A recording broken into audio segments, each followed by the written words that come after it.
สะใภ้จีน EP 2จะจบใน EP นี้ไหมไม่รู้ปลอเรื่องที่จะเล่าต่อไปนี้เป็นเรื่องของอีฉันเองไม่เกี่ยวกับสะใภ้จีนท่านใดนะจ๊ะคลอดฮานามาประมาณเดือนหนึ่งแล้วก็ได้ย้ายเขาไปอยู่บ้านของสามีนั่นแหละปู่ฉันน่ะก็บอกว่าขอตรวจ DNA ได้บ่ตรวจ DNA ของเด็กน้อยน่ะนั่งกระยางมาถามฉันว่าเด็กน้อยคนนี้อ่ะเป็นลูกผู้ใดก็บอกว่าแม่นหลานฉันอยู่ตีเพิ่นก็เว้าออกมากลางวงนั่นล่ะในวงนั้นก็มีสาคณะญาติเพิ่นทั้งหลายนั่นล่ะที่มาหาหน้าในมือนั่นเนาะวันนี้ทางผัวฉันนั่นก็เลยสูญฮึบนั่งก็เลยว่าสิมาตรวจให้ลูกฉันเจ็บโตเฮ็ดหยังในเมื่อเด็กน้อยคนนี้มันก็เป็นลูกของฉันแฟนฉันมาฉันฮู้จักว่าแฟนฉันเป็นคนแบบใดก็แนมเบิ่งเด็กน้อยเนี่ยติมันหน้าตาคือไผอยู่ติมันก็น่าทอดออกมาจากฉันเป๊ะๆเลยล่ะก็เมืองปากมันก็บ่เฮ็ดให้ผิดหวังเลยเด้ DNA เป็นตอนเลยล่ะหน้าตาคือพ่อเพิ่นคักแต่น้อยๆนั่นพ่อเขาไปอยู่ปู่ก็เลยบอกว่าทุกสิ่งทุกอย่างในบ้านนั้นแม่ย่าเป็นคนจัดแจงเด้องานบ้านงานเรื่องทุกสิ่งทุกอย่างสิออกไปไสมาไสให้บอกกับแม่ย่าเป็นคนตัดสินใจว่าสิให้เธอไปถ้าแม่ย่าฉันนั้นก็เลยบอกว่าคันสิอยู่บ้านหลังนี้ก็ต้องเฮ็ดเวียกซอยกันเด้อสิมานอนมาอยู่ซื่อๆก็บ่ได้เด้อมีลูกเธอก็ต้องเฮ็ดเวียกซอยกัน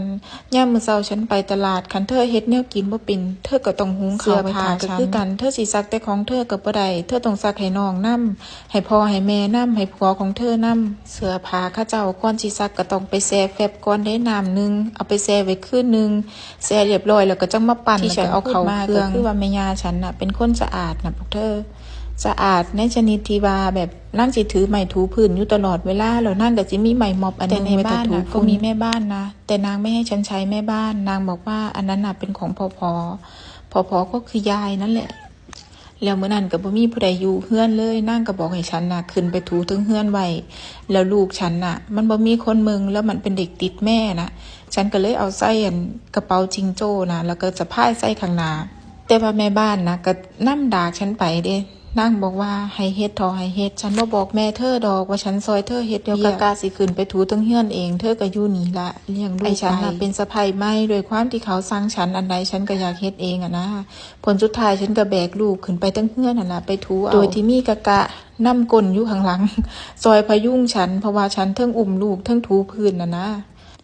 ถัดมาอีกมื้อนึงมื้อนั้นก็บ่มีคนอยู่บ้านฉันก็ได้อยู่เฮือนกับยายเนาะยายของพ่อหานาก็มานั่งบอกฉันว่าสมัยแต่กี้นะตานะกงมีน้องสาวฉันแต่งงานก็มาฉันต้องเฮ็ดให้หมดเด้